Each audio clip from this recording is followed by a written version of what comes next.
ದೇವನಹಳ್ಳಿ ಬಳಿಯಲ್ಲಿ ಭೂ ಸ್ವಾಧೀನವನ್ನ ವಿರೋಧಿಸಿ ರೈತರು ದೊಡ್ಡ ಮಟ್ಟದಲ್ಲಿ ದೀರ್ಘಕಾಲದಿಂದ ಹೋರಾಟವನ್ನ ಮಾಡ್ಕೊಂಡು ಬಂದಿದ್ರು. ಇದೀಗ ಭೂ ಸ್ವಾಧೀನ ಪ್ರಕ್ರಿಯೆಯನ್ನ ರಾಜ್ಯ ಸರ್ಕಾರ ಕೈಬಿಟ್ಟಿದೆ. ರೈತರ ಜೊತೆಯಲ್ಲಿ ಸರಣಿ ಸಭೆ ಆದ್ಮೇಲೆ ಸರ್ಕಾರ ಈ ಮಹತ್ವದ ನಿರ್ಧಾರಕ್ಕೆ ಬಂದಿದೆ. ರೈತರು ಸ್ವಯಂ ಪ್ರೇರಿತವಾಗಿ ಕೊಟ್ರೆ ಸರ್ಕಾರ ಆ ಭೂಮಿಯನ್ನ ಖರೀದಿ ಮಾಡುತ್ತೆ ಅಂತ ಹೇಳಿ ಸರ್ಕಾರ ಹೇಳಿದೆ. ಕೈಗಾರಿಕೆ ಉದ್ದೇಶಕ್ಕೆ ಭೂಮಿ ಕೊಟ್ರೆ ನಾವು ಅದನ್ನ ಖರೀದಿ ಮಾಡ್ತೀವಿ ಅಂತ ಹೇಳಿ ರೈತರೊಂದಿಗಿನ ಸರಣಿ ಸಭೆಗಳ ಬಳಿಕ ಸಿಎಂ ಸಿದ್ದರಾಮಯ್ಯ ಅವರು ಘೋಷಣೆಯನ್ನ ಮಾಡಿದ್ದಾರೆ. ಜೊತೆಗೆ ಭೂಮಿ ಕೊಡುವಂತ ರೈತರಿಗೆ ಸೂಕ್ತ ರೀತಿಯಲ್ಲಿ ಪರಿಹಾರವನ್ನೂ ಕೊಡ್ತೀವಿ ಅಂತ ಹೇಳಿ ಸಿದ್ದರಾಮಯ್ಯ ಅವರು ಘೋಷಣೆಯನ್ನ ಮಾಡಿದ್ದಾರೆ. ಇನ್ನು ಭೂ ಸ್ವಾಧೀನ ಅಧಿಸೂಚನೆಯನ್ನ ರದ್ದುಪಡಿಸೋದಕ್ಕೆ ತೀರ್ಮಾನವನ್ನ ಸರ್ಕಾರ ಕೈಗೊಂಡಿದೆ. ದೇವನಹಳ್ಳಿ ರೈತರ ಜಮೀನಿನ ವಿಚಾರದಲ್ಲಿ ಸರ್ಕಾರ ಮಹತ್ವದ ನಿರ್ಧಾರವನ್ನ ಕೈಗೊಂಡಿದೆ. ಬೇರೆ ಕಡೆ ಭೂ ಸ್ವಾಧೀನಕ್ಕೆ ಈ ತೀರ್ಮಾನ ಅಪ್ಲೈ ಆಗೋದಿಲ್ಲ. ಸಭೆ ಆದ್ಮೇಲೆ ಸಿಎಂ ಸಿದ್ದರಾಮಯ್ಯ ಘೋಷಣೆಯನ್ನ ಮಾಡಿದ್ದಾರೆ. ರೀಸೆಂಟ್ ಆಗಿ ನಾವು ನೋಡಿದ್ವಿ, ದೊಡ್ಡ ಮಟ್ಟದಲ್ಲಿ ರೈತರು ಹೋರಾಟವನ್ನ ಮಾಡಿದ್ರು, ವಿಧಾನಸೌಧಕ್ಕೂ ಕೂಡ ಬಂದಿದ್ರು, ಸಭೆ ಮಾಡಿದ್ರು. ಈ ಸಂದರ್ಭದಲ್ಲಿ ಪ್ರಕಾಶ್ ರೈ ಅವರು ಕೂಡ ಹೋರಾಟಕ್ಕೆ ಬೆಂಬಲವನ್ನ ಸೂಚಿಸಿದ್ರು. ಬಹಳ ಈ ಸಾರಿ ಇದು ಒಂದು ವಿಶಿಷ್ಟವಾದಂಥ ಹೋರಾಟ, ಒಂಥರ ಐತಿಹಾಸಿಕವಾದಂಥ ಹೋರಾಟ ಅಂತ ಕರೆದ್ರೆ ತಪ್ಪಾಗಲಾರದು. ಈ ಹೋರಾಟವನ್ನು ಮಾಡಿದ್ದಾರೆ. ಅದಕ್ಕೆ ಸರ್ಕಾರ ಸಾಧಕ ಬಾಧಕಗಳನ್ನು ಚರ್ಚೆ ಮಾಡಿ, ಇವರೆಲ್ಲರ ಜೊತೆಲೂ ಕೂಡ ಚರ್ಚೆ ಮಾಡಿ ಒಂದು ತೀರ್ಮಾನಕ್ಕೆ ಬಂದಿದ್ದೀವಿ. 1777 ಎಕರೆ ಅದು ಅಂತಿಮ ಅಧಿಸೂಚನೆ ಆಗಿರ್ತಕ್ಕಂಥ ಲೆಕ್ಕ. ನಾವು ಈ ಜಮೀನನ್ನು ಸಂಪೂರ್ಣವಾಗಿ ಅದಕ್ಕೆ ನೋಟಿಫಿಕೇಶನ್ ಏನು ಹೊರಡಿಸಿದ್ದು, ಅಂತಿಮ ನೋಟಿಫಿಕೇಶನ್ ಏನು ಹೊರಡಿಸಿದ್ದು ಸ್ವಾಧೀನಕ್ಕೆ, ಅದನ್ನು ಸಂಪೂರ್ಣವಾಗಿ ಕೈ ಬಿಟ್ಟಿದ್ದೇವೆ.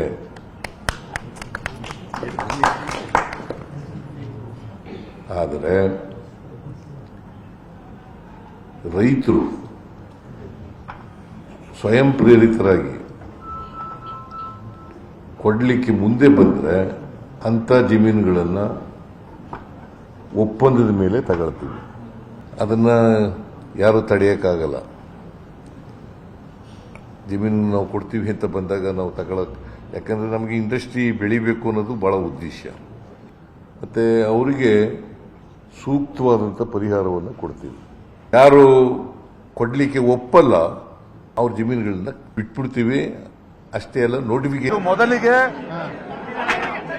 3 ವರ್ಷಗಳ ಕಾಲ ಸತತವಾಗಿ ಪ್ರತಿಭಟನೆ ಮಾಡಿದ ನನ್ನ ಮಣ್ಣನ್ನು ನನ್ನ ಭೂಮಿಯನ್ನು ಮಾರಲು ಅನ್ನೋ ರೈತರ ಹೋರಾಟದ ಜಯ ಇದು. ಮೊದಲು ರೈತರ ಜಯ. ಈ 3 ವರ್ಷಗಳಿಂದ ಅವರ ಜೊತೆ ಎಲ್ಲಾ ಸಂಯುಕ್ತ ಹೋರಾಟದ ಜಯ ಇದು. ಮತ್ತು ಯಾವ ಕಲಾವಿದರು, ಯಾವೊಬ್ಬ ನಾಗರಿಕರು ಬಂದು ಈ ಹೋರಾಟದ ಮುಂದೆ ನಿಂತ್ಕೊಂಡ್ರೋ ಇದರ ಜಯ ಇದು. ಇದು ಒಂದು ಐತಿಹಾಸಿಕವಾದ ಒಂದು ಚಳುವಳಿಯ ಜಯ ಆಗಿದೆ. ಇದಕ್ಕೆ ನಾವು ಸರ್ಕಾರಕ್ಕೆ, ಮುಖ್ಯಮಂತ್ರಿ ಸಿದ್ದರಾಮಯ್ಯ ಅವರಿಗೆ ನಮ್ಮ ನಂಬಿಕೆಯನ್ನು ಅವರು ಹುಸಿ ಮಾಡಲಿಲ್ಲ.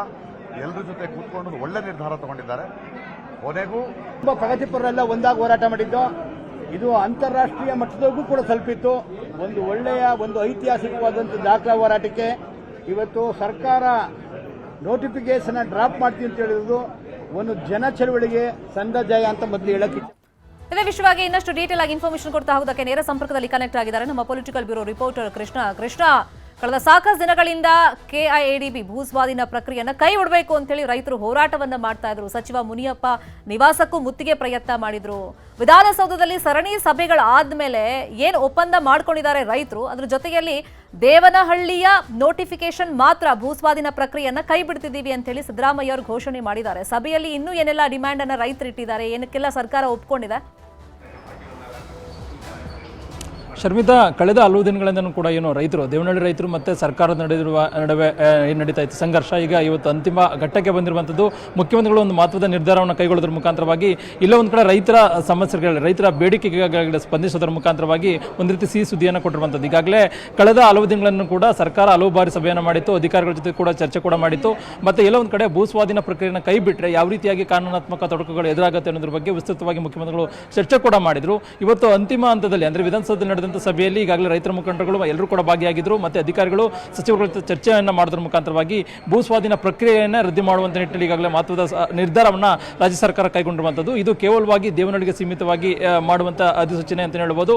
ಈಗಾಗಲೇ ದೇವನಹಳ್ಳಿ ಭಾಗದಲ್ಲಿ ಸಹಜವಾಗಿಯೇ 1777 ಎಕರೆ ಭೂ ಸ್ವಾಧೀನ ಮಾಡಬೇಕು ಅನ್ನೋ ನಿಟ್ಟಿನಲ್ಲಿ ಸರ್ಕಾರ ಒಂದಷ್ಟು ಪ್ರಕ್ರಿಯೆ ಕೂಡ ನಡೆಸಿತ್ತು. ಅದ್ರ ಜೊತೆಗೆ ರೈತರು ದೊಡ್ಡ ಮಟ್ಟದ ವಿರೋಧವನ್ನು ಕೂಡ ವ್ಯಕ್ತಪಡಿಸಿದ್ರು. ಒಂದಷ್ಟು ಜನ ರೈತರುಗಳು ಒಂದಷ್ಟು ಡಿಮ್ಯಾಂಡನ್ನು ಅಂದರೆ ಈಗಾಗಲೇ ಹಸಿರು ವಲಯ ಇದೆ, ಹಸಿರು ವಲಯ ಬಿಟ್ಟು ಒಂದಷ್ಟು ಜನ ರೈತರು ಏನು ಅಂತಂದರೆ ಹಳದಿ ವಲಯಗಳನ್ನಾಗಿ ಮಾಡಿ ಮತ್ತೆ ಒಂದಷ್ಟು ಜನ ರೈತರು ನಾವು ಭೂಮಿ ಕೊಡೋದಕ್ಕೆ ರೆಡಿ ಇದ್ದೀವಿ ಅನ್ನೊಂದು ವಾಲಂಟಿಯರ್ಗೆ ಬಂದಿದ್ರು. ಮತ್ತೆ ಮುಖ್ಯಮಂತ್ರಿಗಳು ಕೂಡ ಪತ್ರವನ್ನು ಬರೆದಿದ್ರು. ಮತ್ತೆ 400 ರಿಂದ 500 ಎಕರೆ ಜಮೀನನ್ನು ಕೂಡ ರಾಜ್ಯ ಸರ್ಕಾರಕ್ಕೆ ಕೊಡೋದಕ್ಕೂ ಕೂಡ ಒಂದು ರೈತರು ಬಣ ಒಪ್ಕೊಂಡಿತ್ತು. ಮತ್ತೆ ಒಂದಷ್ಟು ಜನ ರೈತರು ದೊಡ್ಡ ಮಟ್ಟದ ವಿರೋಧವನ್ನು ಕೂಡ ವ್ಯಕ್ತಪಡಿಸಿದ್ರು. ಯಾವುದೇ ಕಾರಣಕ್ಕೂ ಕೂಡ ಈ ಒಂದು ಜಮೀನನ್ನು ಸರ್ಕಾರಕ್ಕೆ ಕೊಡೋದಿಲ್ಲ, ಭೂ ಸ್ವಾಧೀನ ಪ್ರಕ್ರಿಯೆಗೆ ಒಪ್ಪೋದಿಲ್ಲ ಅನ್ನೋ ನಿಟ್ಟಿನಲ್ಲಿ ಕೂಡ ವಿರೋಧವನ್ನು ಕೂಡ ಮಾಡ್ತಾ ಇದ್ರು. ಅಂತಿಮವಾಗಿ ಮುಖ್ಯಮಂತ್ರಿಗಳು ಎಲ್ಲ ಒಂದು ಕಡೆ ಇವತ್ತು ಏನೋ ಒಂದಷ್ಟು ಜನ ರೈತರುಗಳು ಅಂದ್ರೆ ದೊಡ್ಡ ಮಟ್ಟದಲ್ಲಿ ವಿರೋಧ ವ್ಯಕ್ತವಾದಂಥ ಸಂದರ್ಭದಲ್ಲಿ ಅದನ್ನ ಕ್ಯಾನ್ಸಲ್ ಅನ್ನ ಮಾಡೋದ್ರ ಮುಖಾಂತರವಾಗಿ ಅಧಿಸೂಚನೆ ರದ್ದನ್ನ ಮಾಡೋದ್ರ ಮುಖಾಂತರವಾಗಿ ಎಲ್ಲ ಒಂದು ಕಡೆ ಆ ಒಂದು ಭೂ ಸ್ವಾಧೀನ ಪ್ರಕ್ರಿಯೆ ರದ್ದುಗೊಳಿಸೋದ್ರ ಮುಖಾಂತರವಾಗಿ ಒಂದು ನಿರ್ಧಾರವನ್ನು ಕೈಗೊಂಡಿರುವಂಥದ್ದು.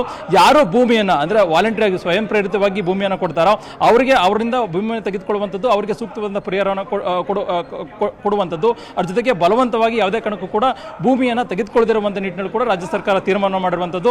ಈಗಾಗಲೇ ಮುಖ್ಯಮಂತ್ರಿಗಳು ಕೂಡ ವಿರೋಧ ಪಕ್ಷದ ನಾಯಕರಾಗಿದ್ದಂಥ ಸಂದರ್ಭದಲ್ಲಿ ಆ ಭಾಗದ ರೈತರ ಬಳಿ ಹೋಗಿ ಒಂದು ಪ್ರತಿಭಟನೆಯನ್ನು ಕೂಡ ಭಾಗಿಯಾಗೋದ್ರ ಮುಖಾಂತರವಾಗಿ ಭರವಸೆಯನ್ನು ಕೊಟ್ಟಿದ್ರು. ಮತ್ತೆ ಭೂ ಸ್ವಾಧೀನ ಪ್ರಕ್ರಿಯೆಯನ್ನು ಕೂಡ ರದ್ದು ಮಾಡ್ತೇವೆ ಅನ್ನೋದು ಮಾತನ್ನು ಕೂಡ ಹೇಳಿದ್ರು ಸರ್ಕಾರ ಬಂದ ನಂತರವಾಗಿ.